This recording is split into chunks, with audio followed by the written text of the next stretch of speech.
Check the mic and make sure it sound right. Hi, I'm DKWILL, and this is DK. We'll talk about it. Well, first, let me apologize for the larger than I wanted it to be gap in getting another video out. But as you are aware, if you've been following along with my channel, I had a house fire, so I'm learning how to live from an extended stay hotel while they fix the house.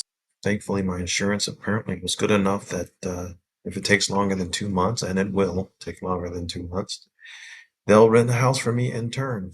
What does that mean? Well, it means DK Will might be able to live wherever he wants because it's just going to be a rental, right? And I'm disabled retired. But as far as XRP news goes, but in any case, this is top of the line news that came out.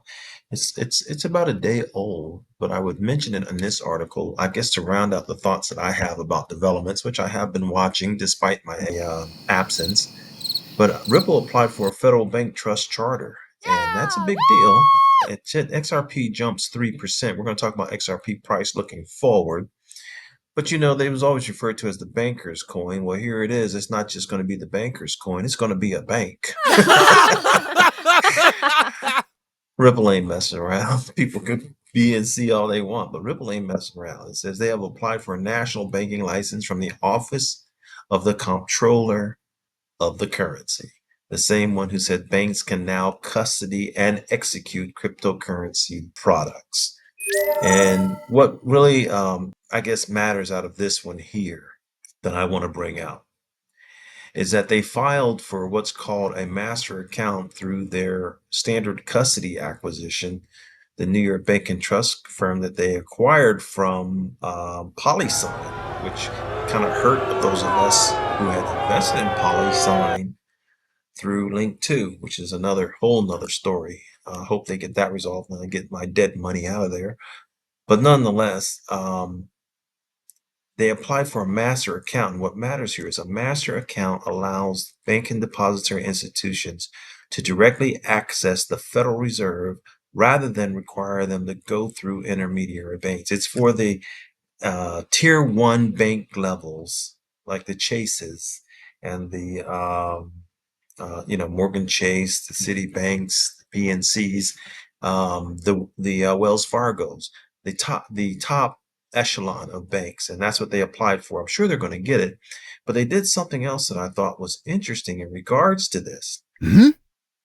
But before I move on, it says, if obtained, a Fed account would allow Ripple to store its stablecoin reserves, such as U.S. Treasuries, with the central bank and provide an additional layer of security to future-proof trust in RLUSD. Remember, RLUSD is the 10 quadrillion authorized stablecoin. 10 quadrillion is how many they have been authorized to mine. If that ain't going for all the money, then I don't know what is.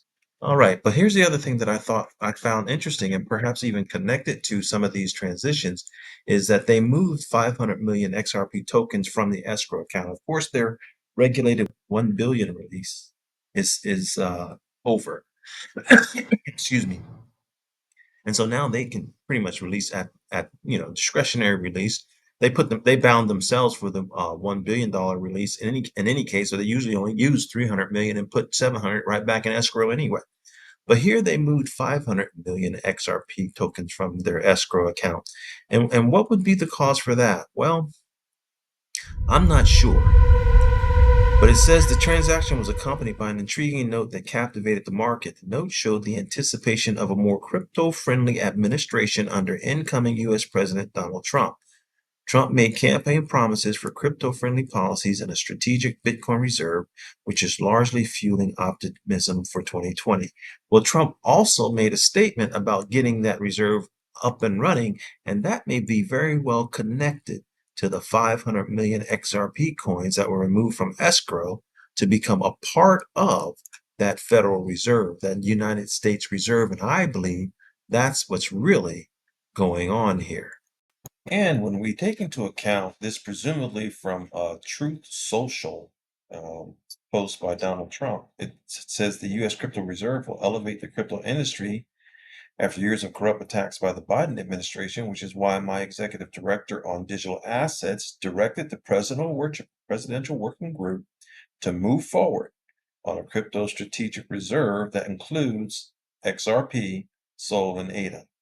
I will make sure the U.S. is the crypto capital of the world. If you'll recall that post, that too may be a reason for the move, as well as analyzing that with the fact that Brad Garlinghouse posted on July 2nd as well, and mentioning the applying for the national bank charter through standard and custody. While they were working on the rules, we know that it's passed both the House and the Senate. It just needs to be signed. But notice what he says here. This access would allow us to hold RLUSD reserves directly with the Fed and provide an additional layer of security to future-proof trusts in RLUSD. Remember the $10 quadrillion stablecoin? Ripple has always and will continue to build trusted, battle-tested, and secure infrastructure in a $250 billion plus market. RLUSD stands out for putting regulation first, setting the standard that institutions expect. Now, you recall when I covered the stablecoin bill, one of the primary assets that were required for the issuers to be invested in, and I brought emphasis on it in the prior video, was Treasury bills, notes, and bonds with remaining maturity of 93 days or less and with a maturity of 93 days or less. So that would be bills. Then the notes and bonds would have to be down to their last months before maturity as reserves backing the issuer's outstanding payment stablecoins on at least a one-to-one basis. So when you tie that in with the fact that this Fed account would allow Ripple to store its stablecoin reserves in what? A U.S. Treasuries, such as U.S. Treasury, with the central bank and provide an additional level of security. So you can see where all of this is kind of connected. And I mentioned that I would talk about the price of XRP and the movement of the price. Of course, we see some positive, then we saw a big negative. Now I'm going to talk about that in another video. This video has already gone long enough, and I want you to come back and check me out again. And I'll talk about this price movement as well. But this move for Ripple to apply for a federal bank charter to get a direct tie into the Federal Reserve, along with the movement of 500 million coins, now multiply that by 2.25. Now, what you end up with is more than $1 billion worth of money that could very well be ready to invest in U.S. Treasuries, according to the stipulations being laid out in the stablecoin bill, the Genius Act, if you'll recall it. And it does not really take genius to figure out where things are heading here. And it looks to me like they're getting ready with the Stablecoin Act and the purchase of treasuries and the RLUSD to go after all the money. Remember, everything's going to be tokenized, not just the M1 money supply. Things are going to be M2 is going to be tokenized. Real estate's going to be tokenized. Everything is going to be tokenized and moving on that ledger. Well, that's all I can talk about for now. I'll do another video, hopefully get it out early in the afternoon or evening, most likely the evening. And I hope you come back because this is DK Will Talk About It. And I've talked about it. Have a wonderful day. Check the mic and make sure it sound right.